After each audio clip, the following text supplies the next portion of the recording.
¿Cómo están? Yo soy Manuel Gómez Carrillo, estoy a cargo de darles este primer teórico de introducción a la microbiología médica. Este es un teórico que en particular contiene una serie de conceptos que son muy útiles para el resto de la cursada. Por lo tanto, mi recomendación es que lo utilicen como un teórico de consulta a lo largo de toda la cursada a medida que vayan avanzando en los distintos módulos que involucran microbiología 2. Son conceptos centrales, son conceptos importantes que tienen que tenerlos claros para poder interpretar lo que esta materia les está proponiendo. Así que bueno, les mando un gran saludo y empezamos con la clase. Para esta cursada de Microbiología 2 es muy importante que ustedes consideren todos los conocimientos adquiridos respecto de la patogénesis y las características de los microorganismos. Esto funciona como una mesa de cuatro patas. Nosotros en Micro 2 vamos a ver aspectos epidemiológicos, aspectos vinculados con el diagnóstico, que son centrales, ¿sí?, en el transcurso de la cursada, y por supuesto todas las medidas de profilaxis que existen para evitar las enfermedades infecciosas. Esto es muy importante porque va a ser el eje central, ¿sí? Epidemiología, diagnóstico y profilaxis son el eje central de nuestra asignatura. Entonces, ¿qué es importante? Y yendo un poquito más al detalle, ¿no? Algo que preguntan siempre los alumnos, ¿qué es lo que tengo que estudiar? Bueno, básicamente conocer cómo se hace el diagnóstico y los procedimientos de diagnóstico microbiológico es importante que lo conozcan.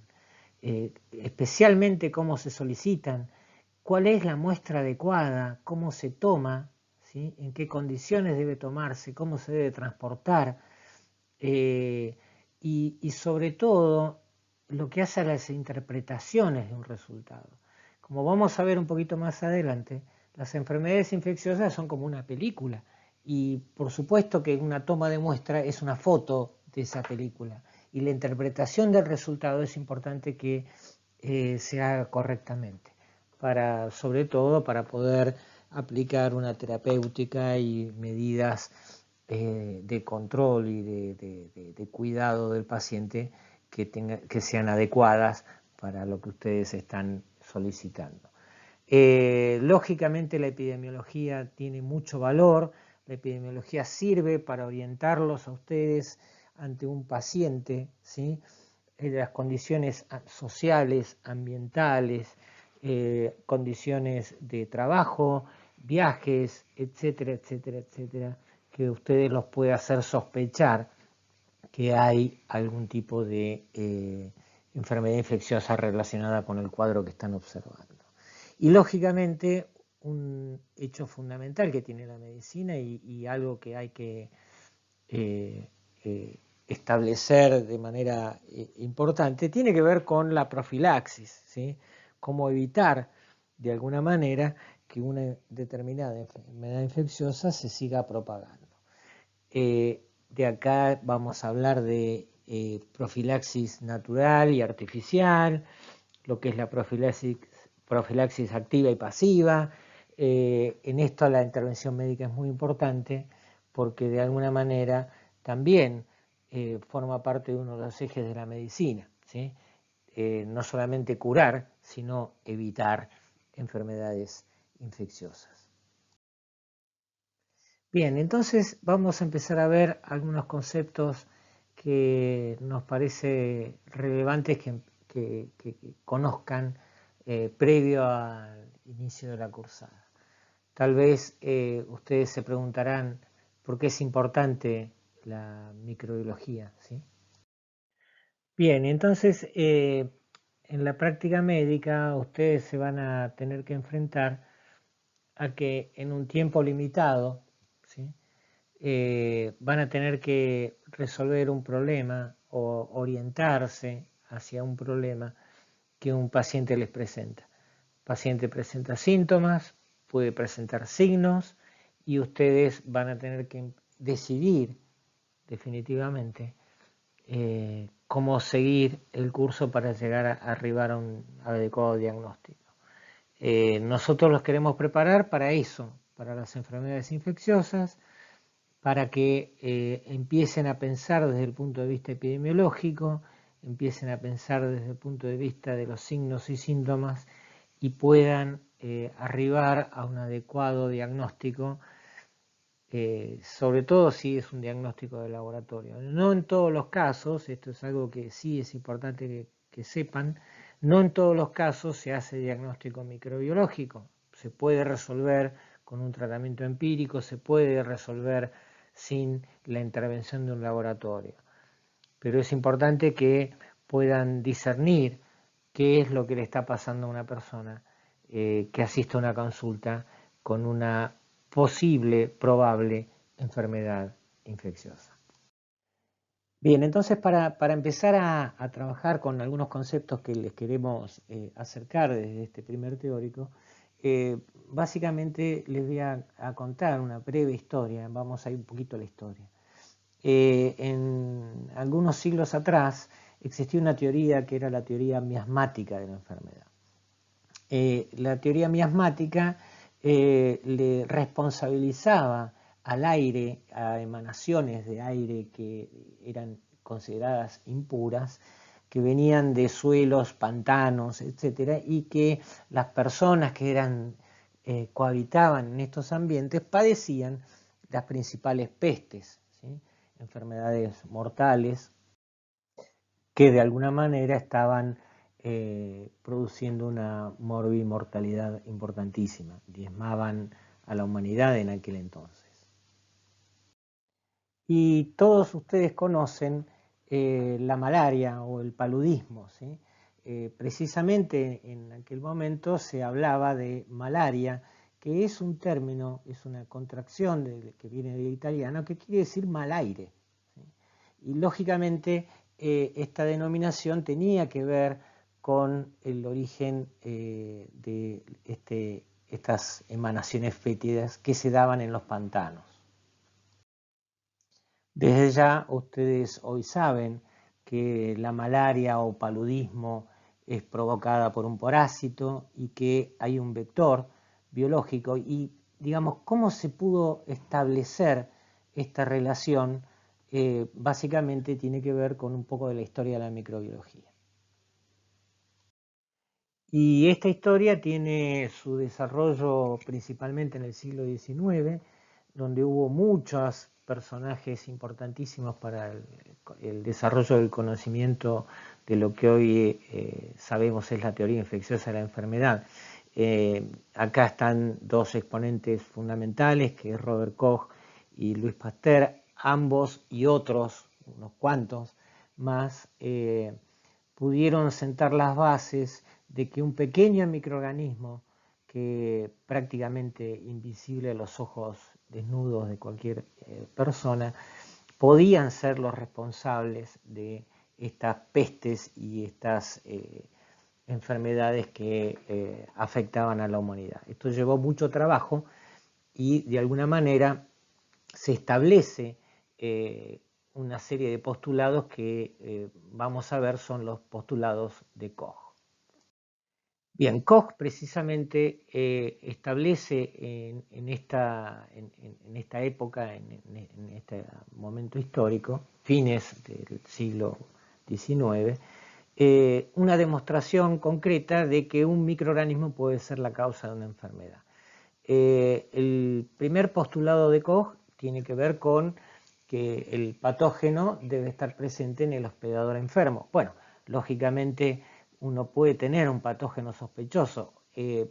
Digamos, este concepto hoy en día parece ridículo, pero había que demostrar que un pequeño bacilo, que una bacteria mínima, chiquitita, que apenas se la puede observar en un microscopio, fuera responsable de alguna enfermedad muy grave. Por lo tanto, si esto es producido por un patógeno, el patógeno debería estar presente en el hospedador y, segundo postulado, tendría que ser aislado en un cultivo desde el hospedador enfermo. Esto sienta las bases de lo que es el diagnóstico microbiológico en realidad, que después vamos a desarrollarlo ampliamente a lo largo de la cursada, ¿no? Que es aislar el agente de una muestra que obtenemos de un paciente.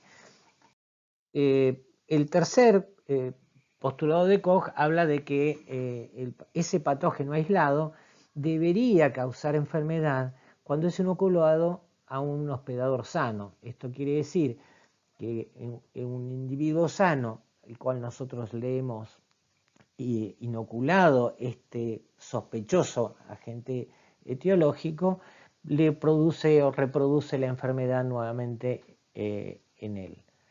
Y lógicamente, para poder demostrar que la teoría infecciosa de la enfermedad, Koch lo que establece es que ese patógeno nuevamente puede ser reaislado del hospedador infectado en el modelo experimental. Y esto sienta las bases de todo el conocimiento que a partir de ese momento se empezó a desarrollar en las teorías microbiológicas y las enfermedades infecciosas.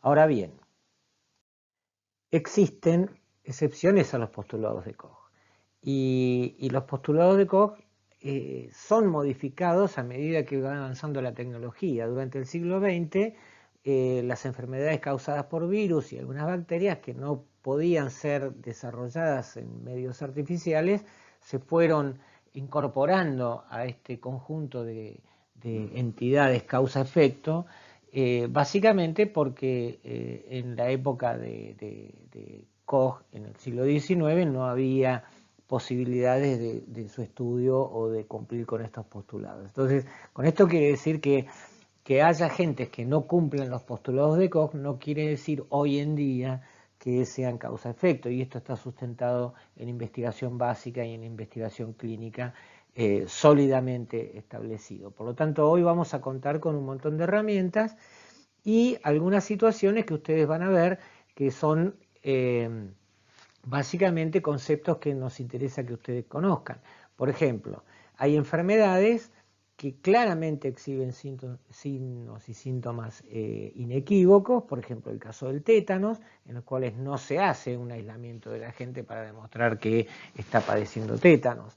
Otras enfermedades bacterianas asociadas a toxinas, ustedes van a ver que no se aísla la gente, se detecta la toxina, hay tecnología para detectar la toxina, esto lo vamos a ir viendo a lo largo de la cursada.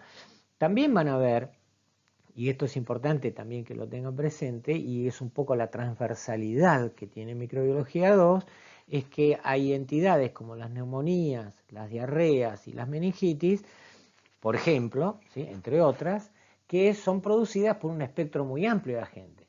Entonces, las características epidemiológicas, lo que ustedes puedan arribar de información que les dé el laboratorio, básicamente ustedes pueden acercar y ponerle nombre y apellido al agente etiológico de esta entidad. Algunos patógenos, caso contrario, algunos patógenos causan enfermedades diferentes. Entonces, un Streptococcus pyogenes es el ejemplo que estamos poniendo acá, pero puede ser un estafilococo, etcétera, etcétera. Pueden producir faringitis, pueden producir escarlatina, pueden producir infecciones en la piel, algunos pueden producir infecciones respiratorias, etcétera, etcétera. Por lo tanto, el pensamiento tiene que estar volcado en poder diferenciar cuál es el agente. Bien, si bien ustedes cursan dos materias o microbiología la cursan en dos instancias, como es microbiología y microbiología 2, nosotros conceptualmente consideramos a la microbiología como una única entidad.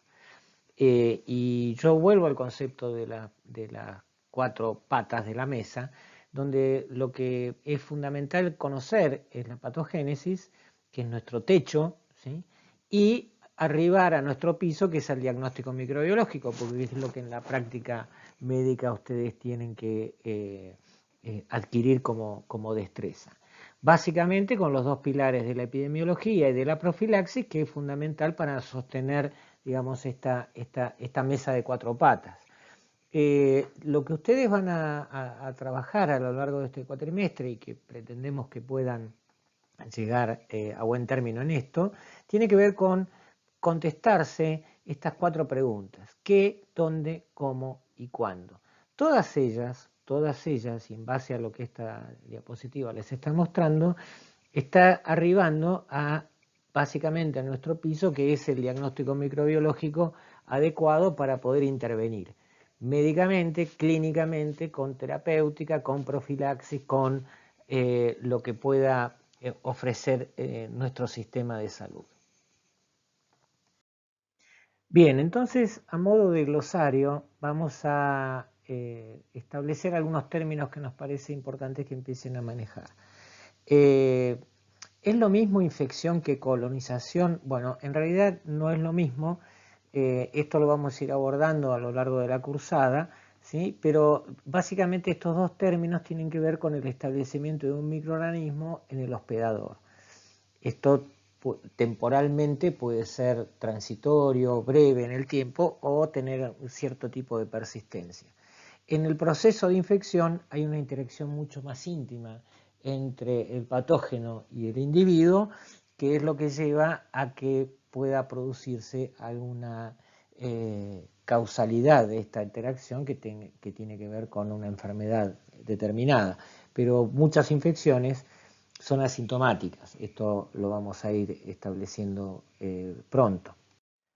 Lógicamente vamos a hablar de enfermedad infecciosa cuando se presenten signos y síntomas claramente producto de un daño que está padeciendo el individuo por parte de un grupo determinado de microorganismos. Respecto de la patología, que ustedes conocen muy bien porque ya están involucrados en asignaturas asociadas a esta situación, que es el estudio de las enfermedades, nosotros vamos a hacer hincapié en la etiología infecciosa de las enfermedades, vamos a reforzar mecanismos de patogénesis que estén involucrados. Es importante que tengan presente lo que han visto en microbiología 1. Vamos a describir con mayor precisión los cambios estructurales y funcionales que provocan estos agentes en las enfermedades infecciosas que vamos a desarrollar a lo largo de la cursada.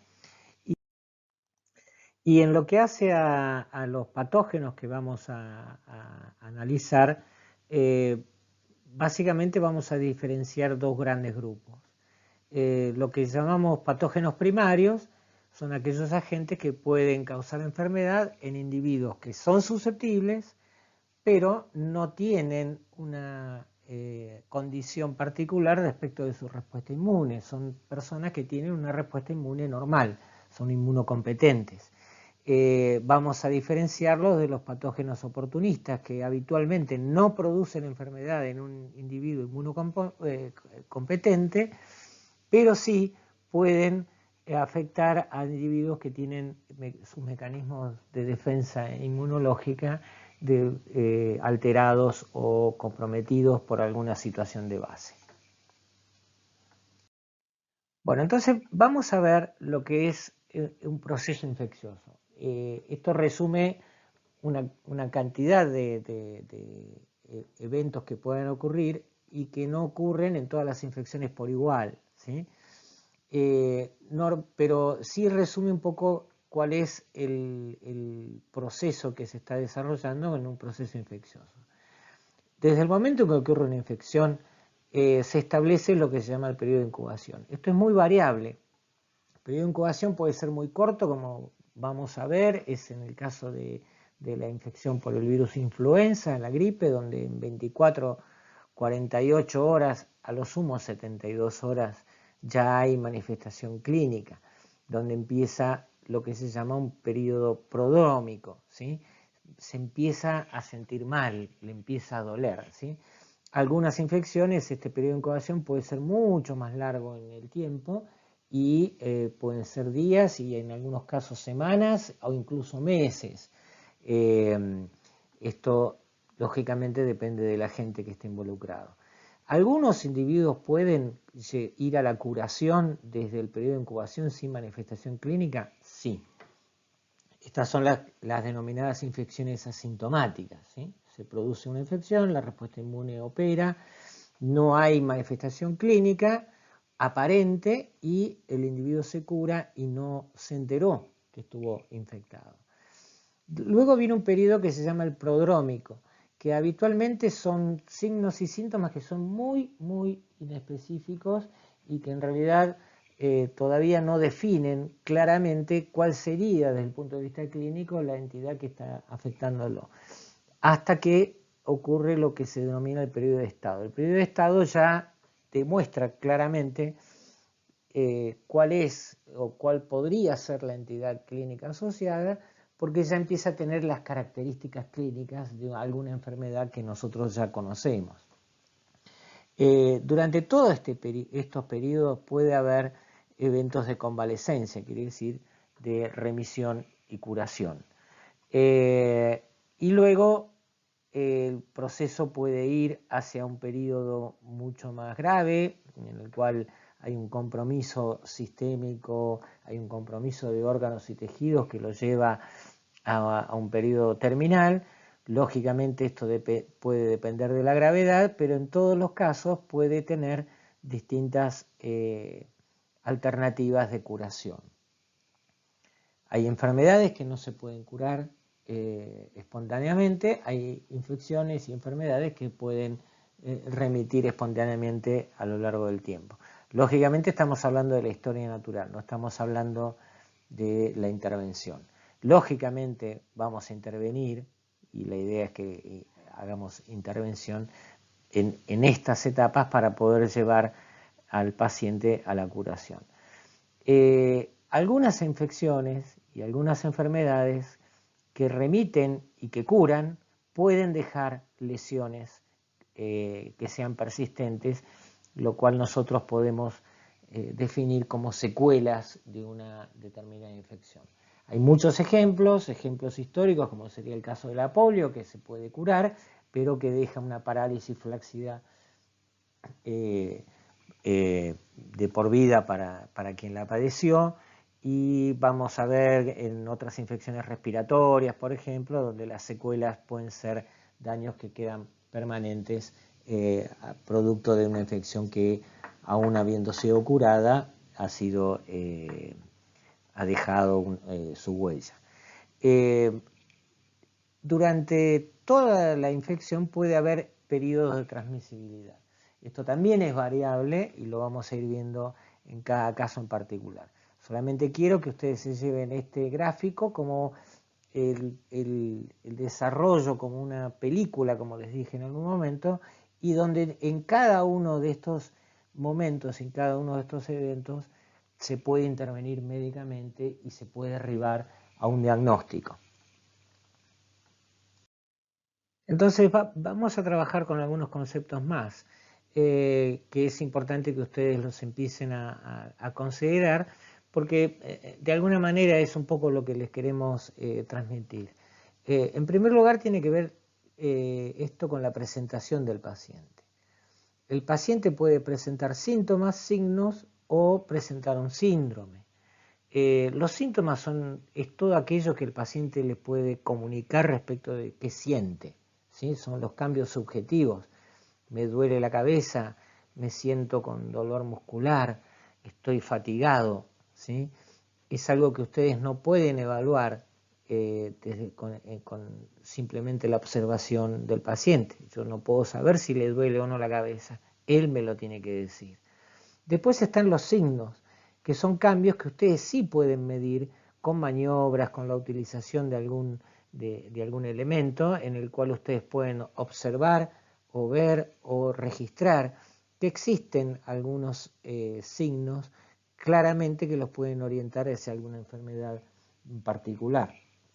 Y después vienen los síndromes.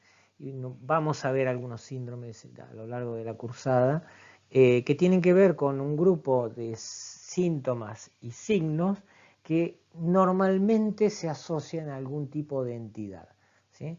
Y esto los puede llevar rápidamente a empezar a buscar en el espectro de agentes que pueden estar involucrados acá, a definir cuál es la etiología de esta presentación clínica. Bueno, otro concepto que también es importante que tenemos que empezar a definir tiene que ver con la diseminación de las enfermedades infecciosas. Y básicamente hay dos términos, que es el término contagio y transmisión, que en realidad no quieren decir lo mismo y que son un poco controversiales. Las enfermedades infecciosas son contagiosas. Bueno, si uno ve la etimología de la palabra, contagio tiene que ver con el contacto, básicamente, con haber tocado a una persona. Y nosotros preferimos hablar de vías de transmisión, porque les voy a poner un ejemplo concreto. Si ustedes conviven con una persona que tiene hepatitis B, la hepatitis B no se transmite entre individuos por un contacto casual. ¿Sí? Yo puedo tocarlo, puedo abrazarlo, no hay ningún tipo de problema. El término contagio tiene cierta controversia en este momento. Hablamos de vías de transmisión, vamos a hacer hincapié en vías de transmisión, porque lógicamente uno puede adquirir una hepatitis B, y pongo hepatitis B y podría ser HIV y un montón de otras infecciones, cuando hay una vía determinada para la cual uno puede infectarse. Y poder definir y poder conocer cuáles son las vías de transmisión es algo que nosotros queremos que ustedes conozcan muy bien, ¿sí? Cuáles son los elementos o cuáles son las situaciones en las cuales puede transmitirse una infección. También tienen que conocer que las enfermedades infecciosas pueden ser transmisibles y también pueden ser no transmisibles. Transmisibles quiere decir que puede pasar de un individuo a otro individuo, como pueden ser el ejemplo de la tuberculosis, la sífilis, el herpes genital y tantas otras, a través de unas vías específicas, y también hay infecciones que son no transmisibles. Normalmente vamos a ver en muchos casos que hay enfermedades que la producen microorganismos, pero que no se transmiten desde ese individuo enfermo hacia otro.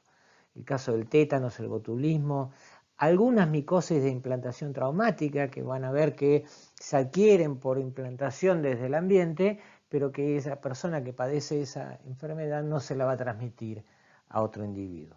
Estos conceptos queremos que los vayan trabajando y que los podamos tener claramente definidos a lo largo de nuestra cursada. Es importante también que podamos definir las características espaciotemporales de las enfermedades infecciosas en la comunidad, básicamente. Nosotros hablamos de infecciones esporádicas o de enfermedades que ocurren esporádicamente, en donde no hay ni un tiempo ni un espacio en el cual puedan ocurrir. En muchos casos estas situaciones se asocian a un tipo de infección que vamos a ir trabajando, que tiene que ver con las enfermedades asociadas a infecciones latentes, donde se reactiva una infección y en forma esporádica genera un cuadro en un individuo. El gran ejemplo de esto son las encefalitis herpéticas, ¿sí? No cumplen con un patrón estacional o un patrón epidemiológico particular. Sí tenemos otras situaciones que sí cumplen con patrones poblacionales bastante claros. Hoy en día además estamos en situaciones en las cuales de esto se habla bastante. Lo que es una endemia, lo que es una enfermedad endémica que habitualmente es aquella que se mantiene en el tiempo en una población y en un área geográfica determinada por largos periodos de tiempo. Nosotros vamos a ver ciertas endemias que tienen que ver, por ejemplo, con la enfermedad de Chagas, por excelencia en nuestro país, la fiebre hemorrágica argentina, por ejemplo, en el caso del virus Junín, etc. Situaciones epidémicas habitualmente se asocian a que hay un aumento en el número de casos en una población determinada en un periodo que generalmente es relativamente corto, ¿sí? Son epidemias que muchas veces se asocian a factores estacionales, ¿sí? El caso de la gripe en invierno, el caso del dengue y otros arbovirus que pueden eclosionar en número de casos como una epidemia en temporadas de verano y primavera, donde lógicamente aumenta el número de vectores, etcétera, etcétera, etcétera. Y después están las situaciones pandémicas. Y una pandemia normalmente se asocia a una enfermedad que produce epidemias en muchos lugares del mundo al mismo tiempo, ¿sí? Entonces, habitualmente esto se asocia a algunas situaciones en particular respecto del virus influenza, que vamos a ver puntualmente cuándo pueden haber eventos pandémicos, y en el caso de, por ejemplo, las hepatitis virales, especialmente la hepatitis B y C y el HIV, que son infecciones que están relacionadas a prácticamente todos los continentes porque producen enfermedad que se distribuye a nivel mundial.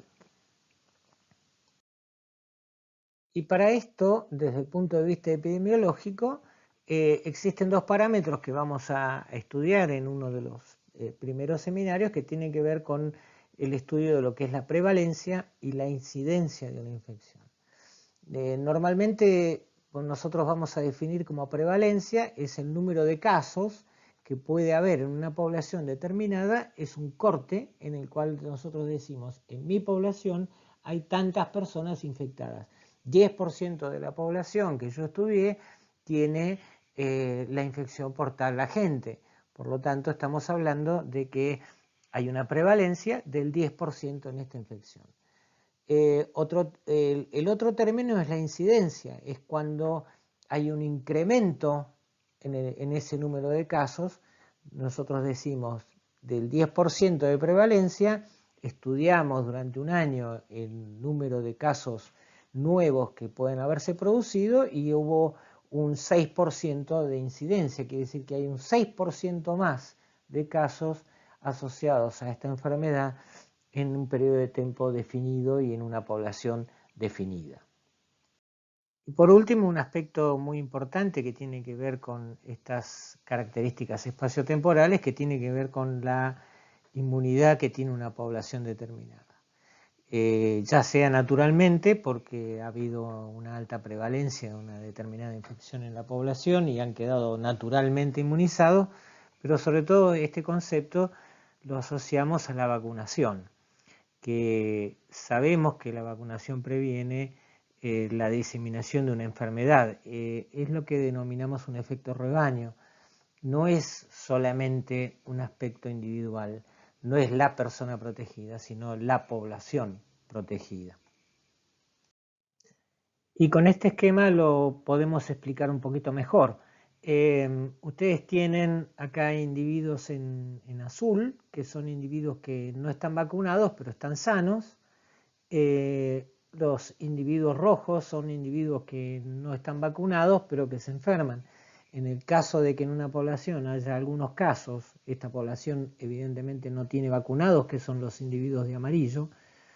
En el caso de que se produzca alguna enfermedad infecciosa y que pueda ser transmitida fácilmente a la población, los pocos casos que puedan ocurrir pueden llevar a un evento epidémico importante en el cual todos los individuos azules que no estaban protegidos, a pesar de estar sanos, entren en la condición de tener la infección. La vacunación, desde el punto de vista individual, lo protege al individuo vacunado. Acá tenemos algunos pocos individuos en esta población que están vacunados, que no se van a infectar, lógicamente, si hay una epidemia, pero fíjense cómo la población en su totalidad, la diseminación sigue a los individuos susceptibles. Por lo tanto, los planes de vacunación siempre pretenden que el nivel de vacunación sea lo más alto posible. 90-95% de la población tendría que estar vacunada. Es algo que está ocurriendo con el sarampión actualmente por estos movimientos antivacunas. Y donde ustedes ven que si se alcanza un porcentaje muy alto de vacunación, los pocos individuos susceptibles que estén inmersos en esa población no van a ser no van a infectarse, dado que toda la inmunidad que tiene la población está generando una situación de barrera. Esto se lo llama efecto rebaño y lo van a ver claramente en el teórico que va a dar la doctora Repeto respecto de vacunas. Vamos a definir también las infecciones en función de su duración, ¿sí? Lo que sería la temporalidad de una infección. Vamos a definirlas como agudas, aquellas que se desarrollan en un periodo corto de tiempo. Se pueden en su mayoría autolimitar en un plazo de días, semanas. Esto nos va a definir como una infección aguda. Lógicamente puede ocurrir que alguna de estas infecciones termine con un curso fatal, como es el caso de influenza, ¿sí? De ninguna manera esto quiere decir que no sean infecciones graves, pero sí que normalmente se autolimitan, ya sea por características del propio microorganismo o incluso porque la respuesta inmune lleva a la limitación de la infección aguda. Para nosotros las infecciones crónicas son las que se desarrollan más lentamente y que pueden persistir en el tiempo con la multiplicación de la gente a lo largo del tiempo y con daño que puede ser a largo plazo relacionado a la interacción del patógeno con el individuo. La tuberculosis, las hepatitis virales de tipo B y C son las más los ejemplos más claros de esto, al igual que la infección por HIV.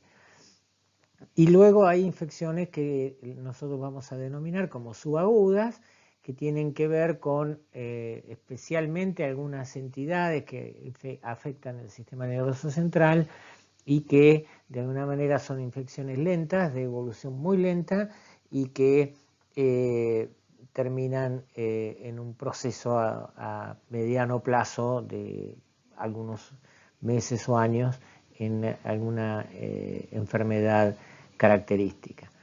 Después también ustedes deben recordar de microbiología 1 que existen las infecciones latentes. Este es cuando el agente que se establece en un individuo puede permanecer en estados, en periodos en los cuales no se multiplica. Esto es un mecanismo de evasión a la respuesta inmune bastante conocido ya por nosotros y que ante determinadas situaciones puede recuperar esa capacidad de multiplicarse y volver a producir síntomas de enfermedad, no siempre la misma, en algunos casos, acá ponemos como ejemplo el zóster, vamos a ver que no siempre el zóster representa lo que era la varicela, pero que en el periodo desde la varicela hasta el zóster se dan ciertas condiciones en las cuales el individuo puede desarrollar una enfermedad asociada a esta reactivación. Bien, en toda infección hay factores predisponentes por parte de los individuos que pueden verse afectados. Hay individuos que pueden tener mayor susceptibilidad a enfermarse, a tener una infección determinada o que puedan alterar el curso de la enfermedad o de la infección que se está provocando. Acá tienen algunos ejemplos que tienen que ver con las infecciones urinarias, por ejemplo en el género femenino es más frecuente porque hay una predisposición anatómica que las puede provocar. El clima básicamente nos hace a todos más susceptibles a ciertas infecciones respiratorias durante el invierno. La edad, ustedes van a ver que existen recomendaciones para la vacunación en extremos etarios para ciertas infecciones respiratorias en particular. La nutrición, las condiciones heredadas por alguna enfermedad de base que se haya heredado genéticamente y que de alguna manera predisponga para determinadas enfermedades infecciosas y lógicamente lo que tiene que ver con situaciones vinculadas a intervenciones médicas como son la quimioterapia y los trasplantes que de alguna manera modifican el entorno inmunológico del individuo y que desde ya predispone a ciertos tipos de infecciones. Por supuesto también están las inmunosupresiones que son adquiridas por otras infecciones microbianas que vamos a ver, por ejemplo, en el caso de la infección por HIV y el SIDA. Ahora bien, ¿de dónde se adquiere una infección? Ya hablamos de contagio versus transmisión, y vamos a hablar un poquito de las fuentes de infección. En primer lugar vamos a hablar del concepto de reservorio. El reservorio es una fuente continua de infección. Hay infecciones por las cuales el reservorio es humano, donde puede ser una persona que tenga síntomas, que es una persona que padece la enfermedad, o individuos que son portadores, tienen el microorganismo, pero no tienen manifestaciones. Esto desde el punto de vista de salud pública y desde el punto de vista epidemiológico es bastante crítico, porque habiendo muchas infecciones asintomáticas, lógicamente es mucho más difícil controlar que haya transmisión en la comunidad. Por otro lado, están las zoonosis. Normalmente las zoonosis las vamos a ver en distintos capítulos de esta cursada, que tienen que ver con infecciones que afectan a animales que pueden estar en el ámbito doméstico o ser animales salvajes y que pueden ser transmitidas al hombre bajo distintas circunstancias. Contacto con los animales o sus desechos, la ingesta de los animales también o sus productos, o sea, podría ser una transmisión de tipo alimentario, ¿sí? O por la presencia de algunos artrópodos que puedan tener actividad hematófaga y que de alguna manera puedan transmitir algunos gérmenes o algunos agentes en este tipo de situación. Y también el ámbito inerte, o sea, reservorios, lo que nosotros llamamos como reservorios no viables, que tiene que ver con el suelo, el agua, la contaminación de alimentos, que es la presencia de microorganismos que pueden estar presentes por contaminación en distintos utensilios o en distintos elementos que utilizamos para la ingesta. Esto es básicamente contaminación que puede tener origen fecal o origen urinario. Bien, cuando hablamos de la transmisión de las enfermedades infecciosas, vamos a relacionarlo con determinados factores. En primer lugar, la fuente de infección, ¿sí? Lógicamente, de dónde proviene, cómo se adquiere, si es una zoonosis, si viene por un vector, si es interhumana. Otro concepto que también es importante que empecemos a trabajar es el concepto de inóculo.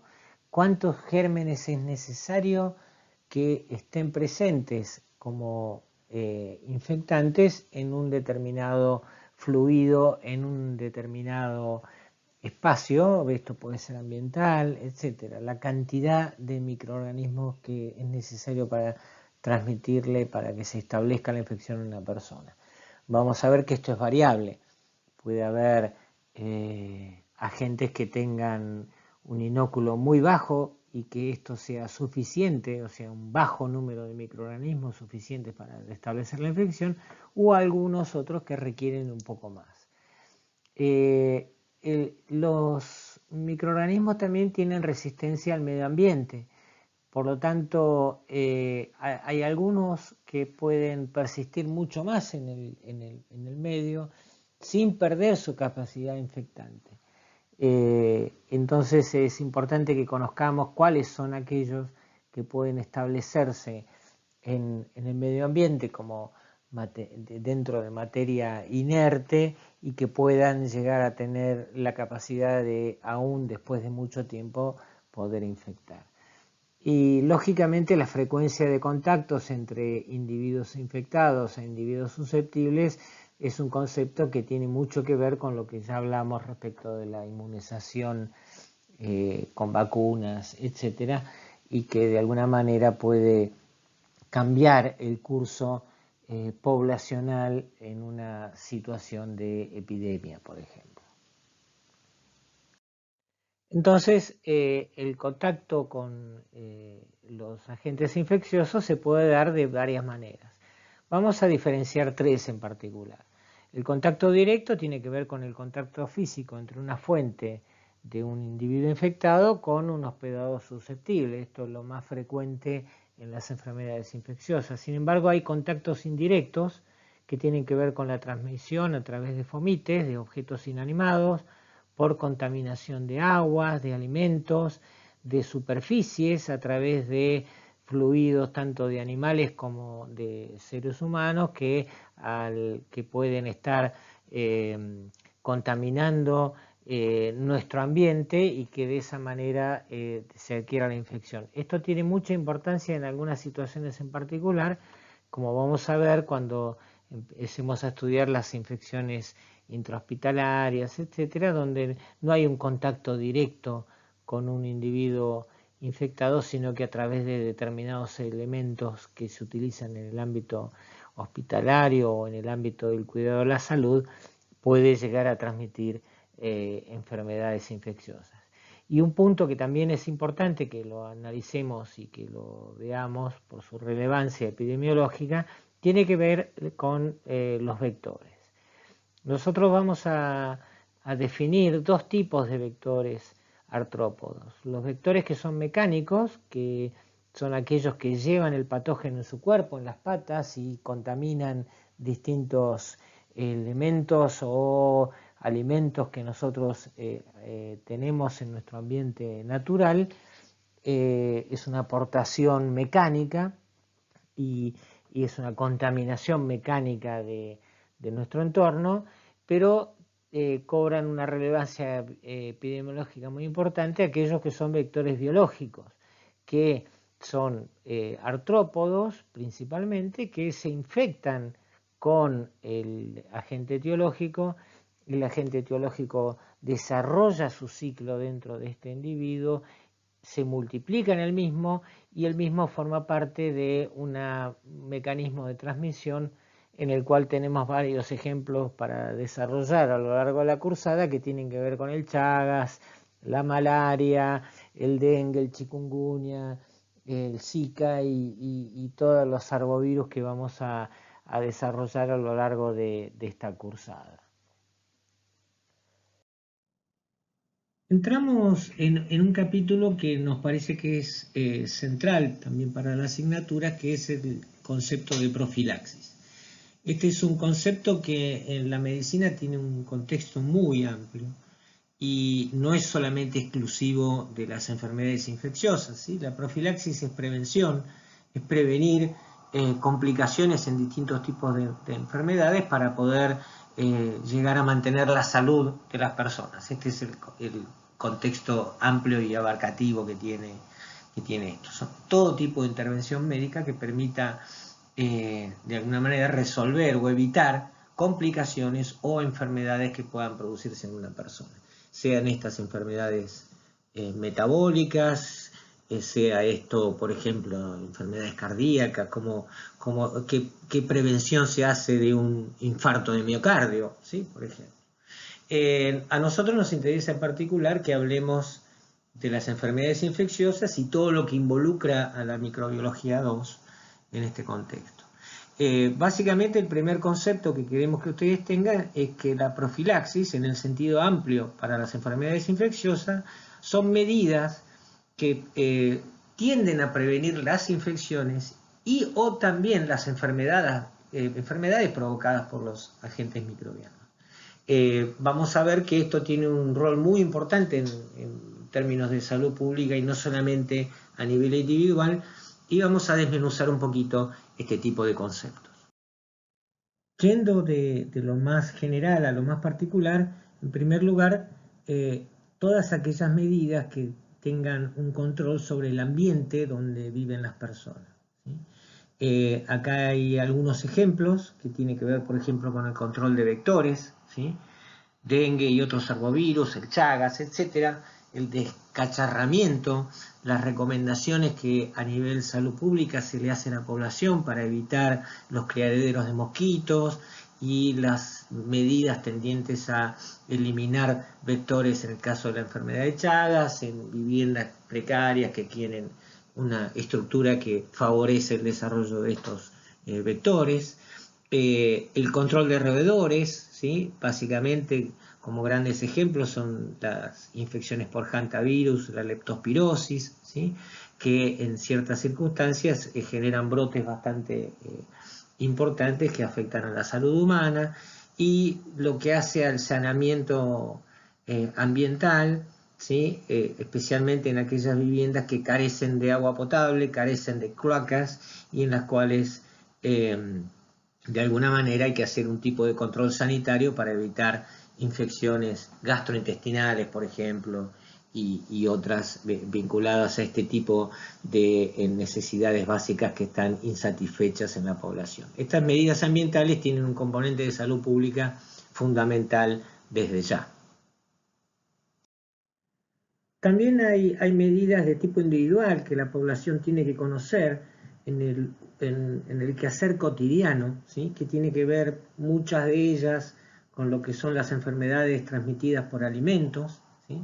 Que son infecciones, pueden ser intoxicaciones, toxinfecciones, esto vamos a ver, hay un capítulo bastante importante de esto en la cursada, que tiene que ver con la cocción adecuada de los alimentos, especialmente los productos cárnicos, ¿sí? La higiene frecuente, el lavado de manos en la manipulación de estos elementos, la correcta manipulación de los alimentos y limpieza de las verduras, etcétera, y manipulación adecuada y consciente de las carnes y las verduras con ciertas pautas que tienen que ver con no mezclar elementos, utensilios que se utilizan para el procesamiento de algunas y de otras. Este es un capítulo que además es muy complejo, que abarca también la producción de los alimentos que uno compra en los mercados y que tiene reglas bastante estrictas. La Argentina tiene lo que se llama Código Alimentario Nacional, que establece pautas para el procesamiento adecuado con el fin de evitar precisamente a través de la ingesta de alimentos elaborados las infecciones gastrointestinales o enfermedades asociadas a toxinas que puedan tener un origen microbiano. Y precisamente distintas enfermedades que vamos a ver a lo largo de la cursada se asocian, algunas de ellas son bastante graves, ¿sí? Se asocian a la ingesta de elementos que no son controlados precisamente en su elaboración, elementos caseros que uno puede comprar en la ruta, puede comprar en la calle y cuyo origen y elaboración no tienen adecuadas normas de seguridad y de higiene para evitar esto. En este sentido, medidas individuales que es hacer recomendaciones específicas respecto de evitar el consumo de estos productos y de salud pública controlar que estos productos que no tienen un control sanitario adecuado no sean vendidos, no sean ofrecidos en mercados informales. Ahora bien, si vamos al concepto de profilaxis como una medida de intervención médica, ¿sí? Vamos a describir básicamente dos conceptos muy importantes. El primero es la quimioprofilaxis, que es la administración de antimicrobianos para prevenir una infección o un cuadro de enfermedad que se pueda manifestar en forma activa. Por otro lado, también existe la inmunoprofilaxis, que tiene que ver con generar en el individuo un estado inmune para prevenir la infección o un cuadro de enfermedad asociado a esta enfermedad. Entonces vamos a ver brevemente qué ejemplos tenemos de cada una de estas circunstancias. Pueden ver ustedes que como ejemplos de quimioprofilaxis hay distintas circunstancias y escenarios que son variados. El uso, por ejemplo, de antiparasitarios para prevenir el paludismo, en lo que se denomina la medicina del viajero, personas que van a viajar a áreas endémicas y donde hay alta transmisión de Plasmodium, deben recibir previo al viaje, durante el viaje y post viaje, una cobertura con antiparasitarios para evitar precisamente que se produzca la infección o en el caso de producirse que haya formas graves, ¿sí? Vamos a ver también en la cursada que en algunos casos se utiliza como profilaxis posexposición. Esta es una situación en la cual ustedes como futuros médicos y personal de salud, el uso de antirretrovirales en el caso de la infección por HIV ante un accidente o alguna situación de alto riesgo de exposición al virus, debe ser administrada, especialmente el personal de salud tiene un riesgo aumentado a esto, precisamente por maniobras invasivas que puede estar haciendo con un paciente el cual pudiera estar infectado por HIV. Lo mismo ocurre con hepatitis B y con otras situaciones. El uso de antivirales en el caso de HIV es muy importante en este punto. Y en otros casos, el uso de antibióticos para evitar la infección de individuos que están con alto riesgo de contagio, ¿sí? Cuando hay un caso en un grupo familiar, por ejemplo, o evitar el desarrollo de la enfermedad en aquellos que han sido infectados muy recientemente. Son intervenciones farmacológicas médicas que se involucran dentro del concepto de profilaxis que nosotros les queremos dar. Hay un capítulo muy importante en el caso de los individuos que tienen contextos especiales, especialmente vinculados a lo que es su sistema inmune, en los cuales puedan ocurrir eventos de infección precisamente por estar sujetos a un tratamiento para evitar rechazos en los trasplantes, pacientes que son HIV positivos o que tienen síndrome de inmunodeficiencia adquirida deben recibir fármacos específicos para evitar infecciones oportunistas, el contexto de las infecciones de transmisión vertical, que también es muy importante, y pacientes que están internados, pacientes críticos en situaciones particulares y en los cuales se sabe hay una susceptibilidad muy grande de poder adquirir infecciones en el ámbito intrahospitalario. Todo esto lo vamos a ir desmenuzando en cada uno de los capítulos que conforman nuestra asignatura. Por último, las medidas de intervención que involucran a la inmunoprofilaxis. Ustedes saben que la inmunidad uno la puede adquirir a partir de dos caminos, ¿sí?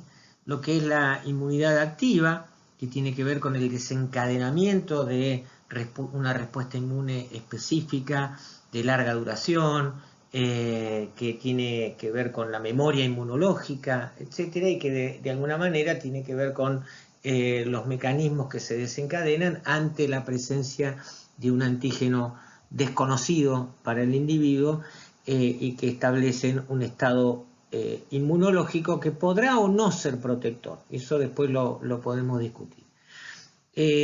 También está la inmunidad pasiva, y esto es cuando uno recibe elementos preformados de la respuesta inmune externamente y que de alguna manera pueden establecer temporariamente y en forma mucho más rápida un estado de inmunidad.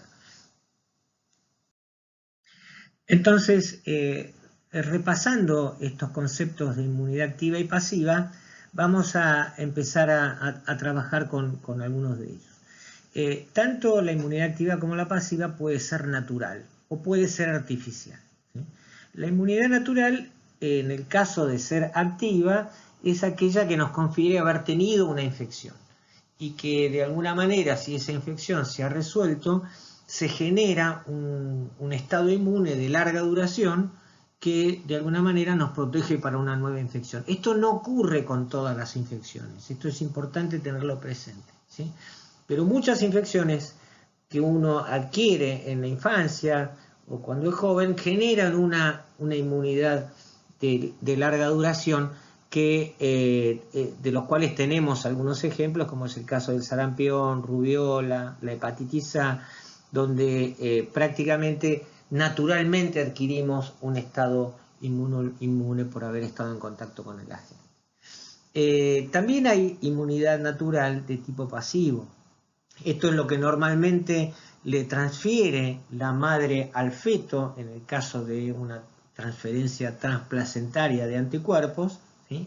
O al neonato en el momento de la lactancia, que es un mecanismo natural que de alguna manera desde el momento del nacimiento empieza a proteger en los primeros meses de vida al neonato, pero que lógicamente no va a tener, al no ser activa, ¿sí? No va a tener una larga duración y va a terminar decayendo a lo largo del tiempo. Los esquemas de vacunación, quiero comentarles que que se desarrollan a nivel nacional en el ámbito de la salud pública contempla precisamente el periodo en el cual un bebé, un neonato, estaría protegido por la presencia de anticuerpos maternos, ¿sí? Pero donde mayor importancia tiene la intervención médica y las medidas de salud pública en la inmunidad activa y pasiva es en el concepto de la inmunidad artificial, ¿sí? La inmunidad artificial activa claramente tiene un ejemplo inequívoco, que es la vacunación, ¿sí? Generalmente una vacunación tiene una larga duración, pero ustedes van a ver que los esquemas de vacunación, que los vamos a ir viendo a lo largo de la cursada, requieren en algunos casos de refuerzos, o en algunos casos hay que revacunar a un individuo donde cada 10 años, por ejemplo, el gran ejemplo de esto es la antitetánica, que cada 10 años se requiere de una nueva vacunación para prolongar ese periodo. Esto depende de cada entidad a la cual estamos haciendo la vacunación, es variable y lo van a ir viendo y aprendiendo a lo largo de la cursada. ¿Qué es lo que hace una vacunación? La vacunación, en primer lugar, pretende prevenir la infección, ¿sí?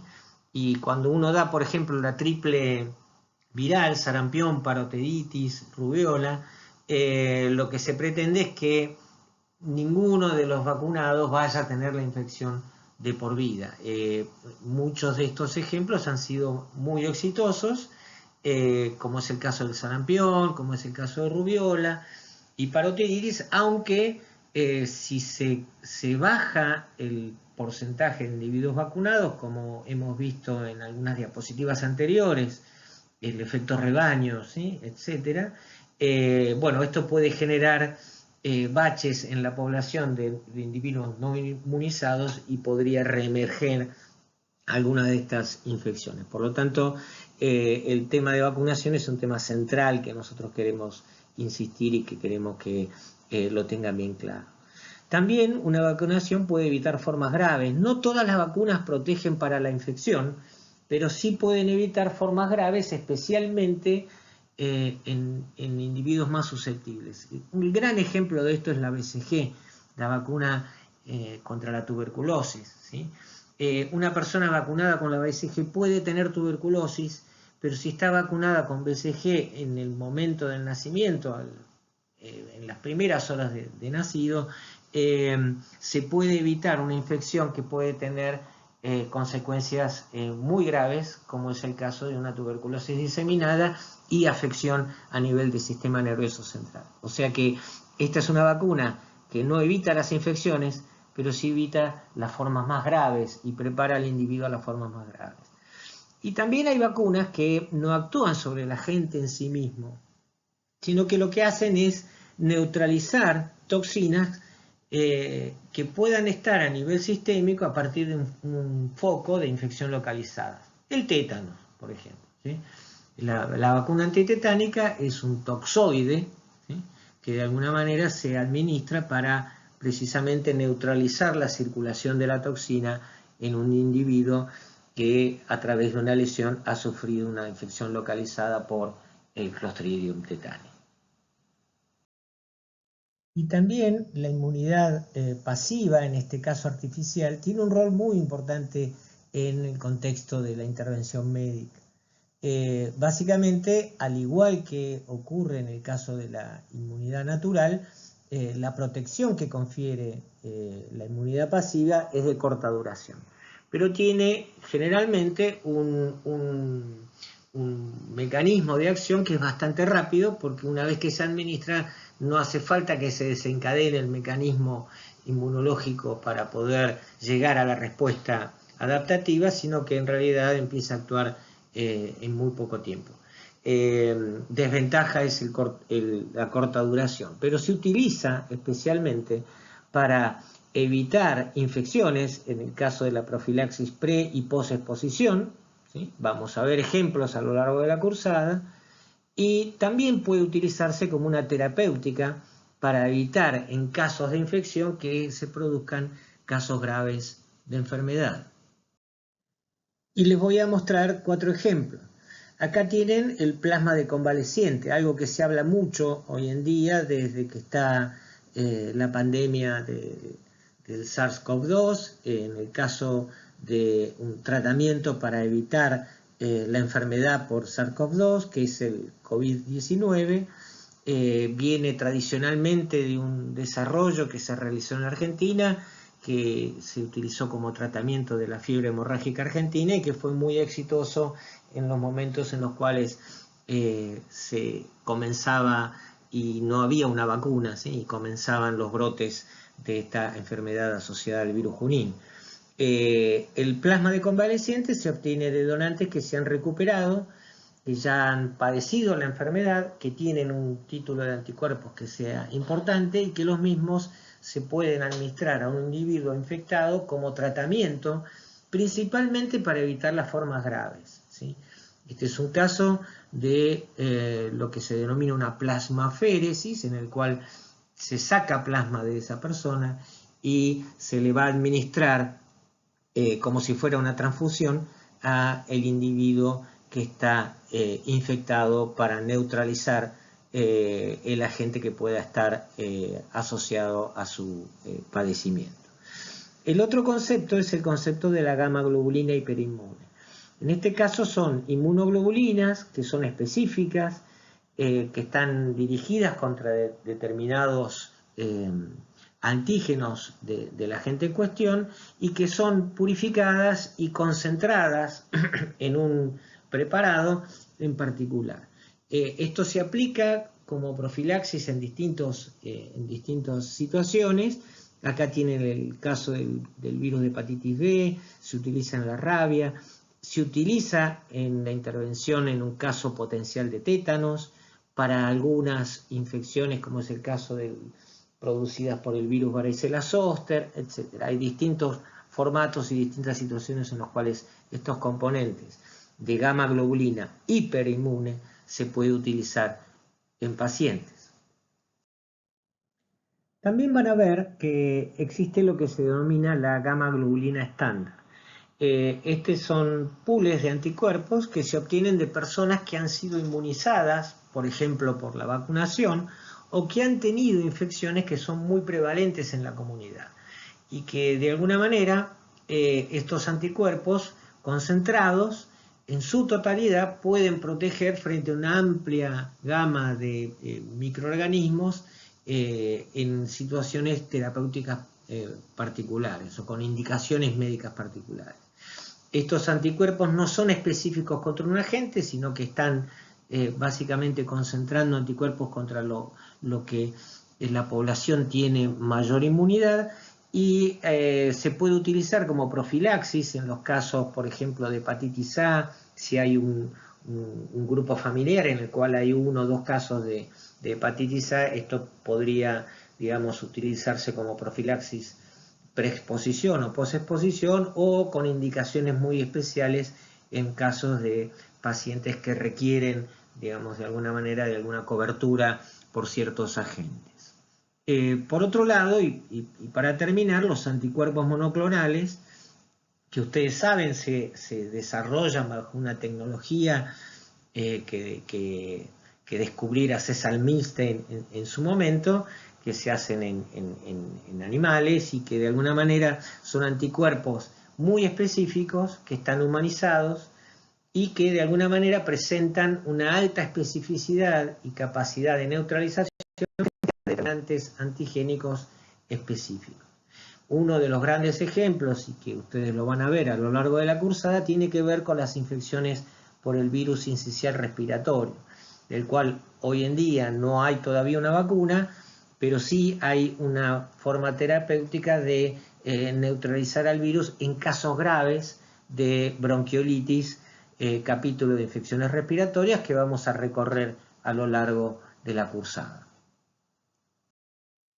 Bien, por último, un concepto que también es importante que tengan presente porque lo vamos a trabajar en varios capítulos dentro de de microbiología 2 tiene que ver con la microbiota que nosotros portamos. Nosotros al momento de nacer somos colonizados por una gran cantidad de microorganismos que están en el ambiente, que están en nuestros familiares, que lo portan nuestra madre, y estos microorganismos empiezan a generar una relación simbiótica con nosotros, con lo cual empezamos a establecer de alguna manera una relación que nos beneficia absolutamente.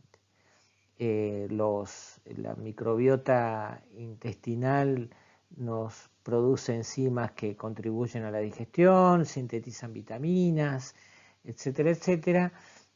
Ocupan además un rol central dentro de lo que es la estimulación de la respuesta inmune a nivel intestinal. Esto ya lo han visto en inmunología, el rol que tiene la inmunidad de las mucosas, y de alguna manera de esta microbiota normal que habitualmente nosotros tenemos, también existen algunos gérmenes que también por determinados periodos transitorios nos pueden colonizar, pueden estar presentes, la respuesta inmune los puede eliminar de alguna manera, pero no se establecen en modo permanente y no nos van a provocar ningún tipo de problema.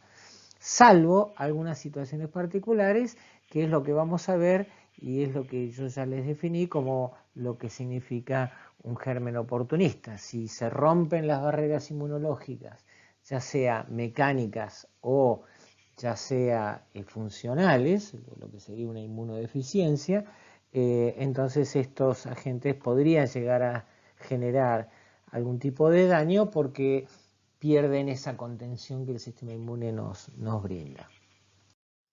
Es importante considerar que en diferentes localizaciones del cuerpo humano la microbiota varía, ¿sí? El microbioma es variable, depende de la localización, y esto precisamente tiene que ver con el sitio en donde pueden estar en equilibrio con nosotros. Cuando hay alteraciones funcionales o físicas que puedan llevar a que determinados agentes pasen a un lugar donde no estén específicamente integradas, ¿sí? No formen ese equilibrio simbiótico, se pueden producir algunos problemas que tienen que ver con enfermedades oportunistas. Pero a tal punto se llegó en el estudio del microbioma actualmente que básicamente hoy en día se utiliza el trasplante de materia fecal para restaurar la microbiota normal de un individuo que está enfermo o que tiene alguna afección. Esto es algo que ya está en la práctica, que se está estudiando para diversas enfermedades. Una de las más relevantes es la colitis pseudomembranosa producida por Clostridium difficile, que vamos a ver en la cursada, y enfermedades como por ejemplo la enfermedad de Parkinson. Muy bien, y con esto damos por terminado el primer teórico. Desde ya les digo, repito lo que les mencioné al principio, este es un teórico que sienta las bases de muchas cosas que vamos a ver durante la cursada, o sea que ténganlo en cuenta para el resto de los módulos que vamos a ir viendo a lo largo de la misma. En nombre del cuerpo docente de Microbiología 2 y en esta plataforma que estamos trabajando, les deseamos lo mejor, esperemos que tengan muchos éxitos y estamos a disposición para las consultas por los canales que están habilitados para esto. Chao, nos vemos pronto.